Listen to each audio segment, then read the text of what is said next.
welcome back to this week's Real Country File. I am rowing some straw up because we had a lot of rain this week and we've had to shake it out to get it to dry out. It's forecast rain again tomorrow, but fingers crossed we'll get it done before that comes. Anyway, coming up on this week's episode, a farm near me that's been growing bulrushes and has taken it up there. So we've used a drone to sow the just over 5 hectares of the site. Sorry, no she's not. She's talking to the Milking Machine Association about what courses they run. Traditional milking parlours still have more and more automation coming into them and need looking after. And then before we go any further, I'd like to thank this week's sponsor, which is Finance for Farms, who have all sorts of different options for financing on farms, and you can click on the QR code below to go and check that out. Anyway, let's hear how one farmer has managed to scale up his operation without damaging his cash flow by using Finance for Farms.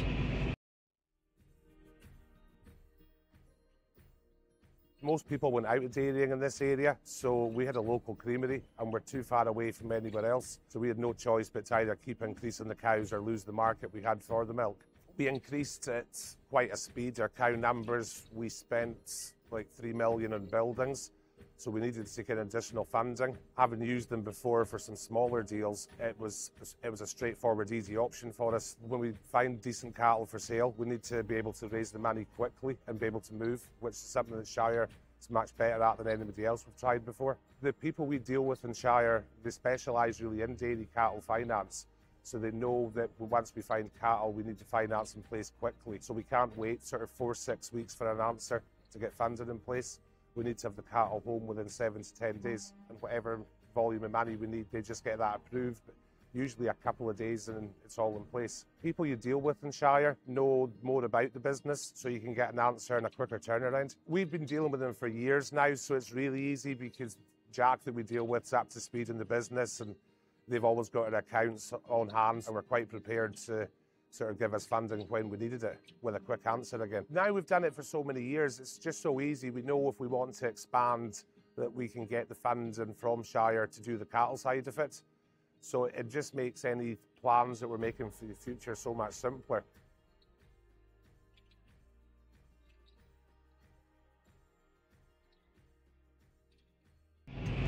Now over to Liverpool to see how the crop of bulrushes is going on.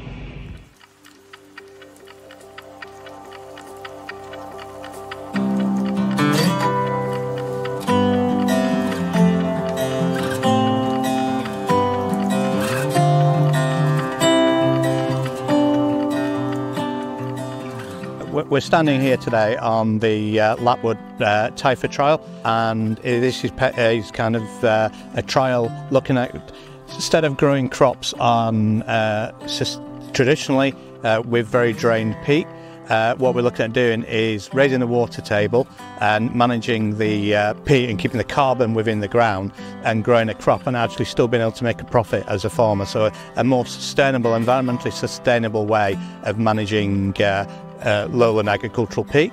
And this is one of the first trials where over the last few months we've done the re-wetting work, we've put the water controls in through weirs and pump systems, and then what we've done is, we can't use traditional machinery, so we've used a drone to sow the just over 5 hectares of the site with Typha seeds, and over the next 6 months we'll monitor how successful that has been.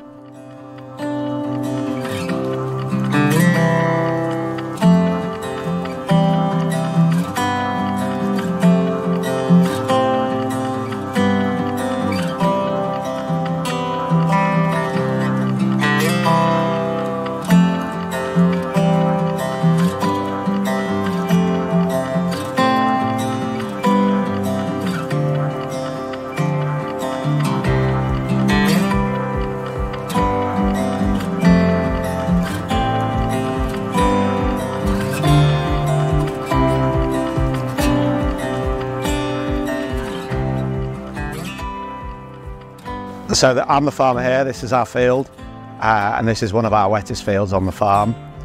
We farm a lot of lowland peat, which is generally very wet. So on this field we tried cropping it, and that just became unsustainable. and we just would lose cereal crops year after year, so we decided to grass it down, and then we struggled with that, so we started looking at wetter farming options, and the bulrush Taifa trial sort of sparked our interest, so we decided we'd apply for some funding, and we got that. So we're working with the Lancashire Wildlife Trust, and I've done all the work on here.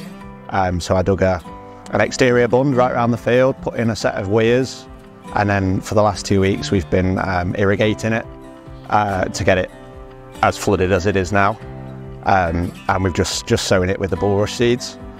So hopefully in about a year's time we can get harvest, and then the seed heads go for clothing. So we're still farming it, so we've still got a reason to have the field. It's not just a nature reserve, so we're managing to actual still farm, but then farm with the weather instead of against it, which is what we were doing.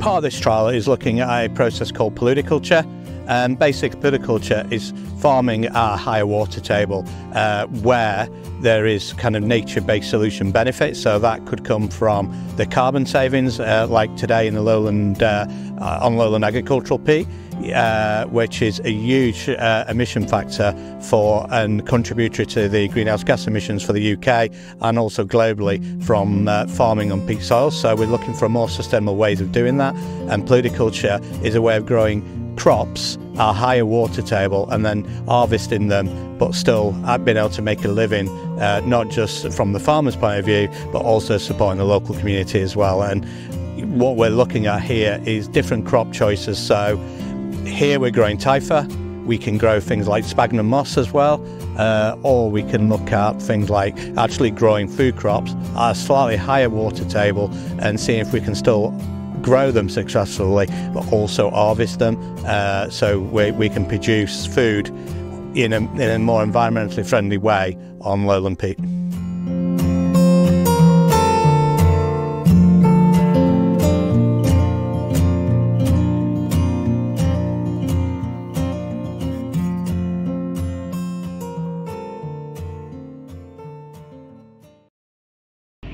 Good stuff. Now once they're harvested, the fluff is going to be used as a sustainable insulation for padded jackets.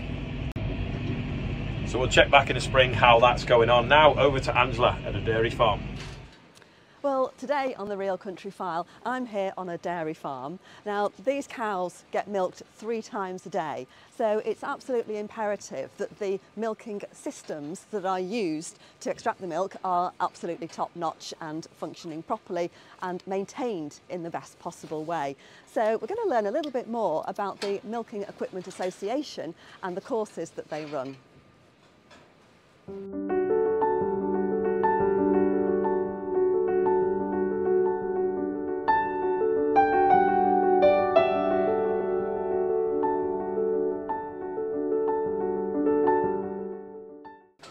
Okay, so now we're chatting to Mike Cullen, who works with the Milking Equipment Association. So Mike, just give us a brief overview of what your role involves. Okay, well my role is I work delivering the Category 3 level of accreditation to the Milking Equipment Association, and that involves training within the new framework that we've got twice a year to dairy technicians and engineers across the UK. So the Milking Equipment Association, or MEA as it may be commonly known, is an independent organisation that works with manufacturers, dealers, anyone who's got some form of connection to the dairy equipment sector, and they're looking at helping the best interests of those individuals in terms of best practice and allowing those people to get the most out of their daily working routines.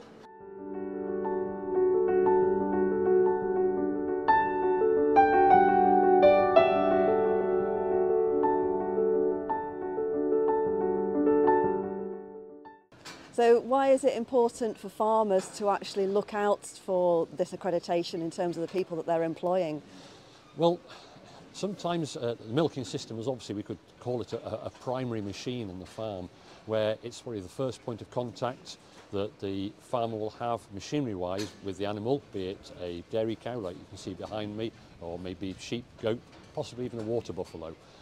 And ensuring that that machine from a welfare point of view for the animal is maintained and is working to the best it can do as set by the manufacturers and dealers, and also from the employee point of view that it's working safely, that you're close interaction with the machine and the animals, and let's not forget that the product that's coming out at the end as well, the unpasteurised raw milk, etc., that may be going direct to a processor or even sold at the farm gate, and ensuring it's got the highest standards in respect of that.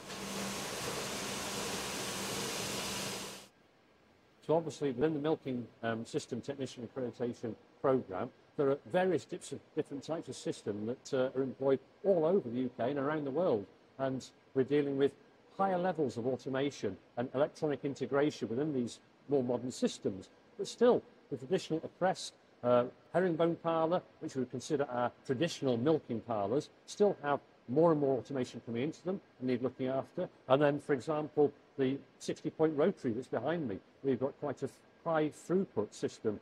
We start to see higher levels of automation come into that. And then, of course, the ultimate, when we look at standalone or integrated robotic systems, where that level of automation is almost running 24 hours a day. But the importance of the actual technician or the engineer from the local dealership, be it affiliated to a manufacturer or independent, to look after these systems, to service and maintain them and ensure that they are running for that 24 hours a day in some cases to the very, very best possible standards. So have you actually worked with this farm that we're on at the moment to deliver the course, or how have you got involved with this farmer here? So what we tend to find with the courses that the Milking and Equipment Association deliver, it's primarily so far has been delivered to dealers, employees of dealers, employees of manufacturers and manufacturer technicians.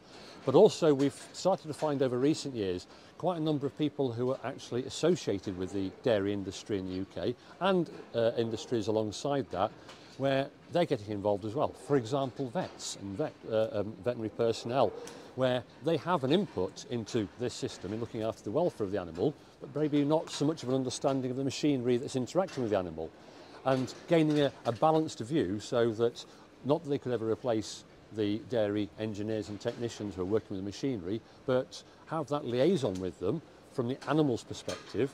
And we've had quite a few cases over the previous years where dealerships and vets are starting to work more closely together, the vet being the expert on the animal, the dealer being the expert on the machine, but exchanging ideas so that the farmer is actually getting the best possible outcome in terms of the animal and the machinery as well.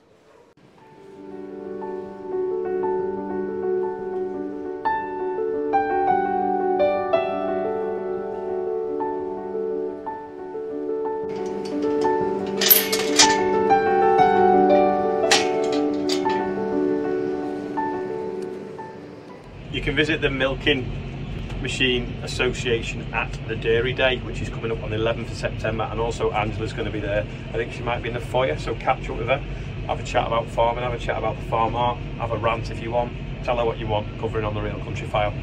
Now, there's a couple of tickets left for the Farm Art magazine's farm walk at Tom Pemberton's Dairy Farm in Lancashire, so if you get in contact if you want to get on that. That is all for this week. Thanks to Finance for Farms for sponsoring this week's episode, and we'll see you next time.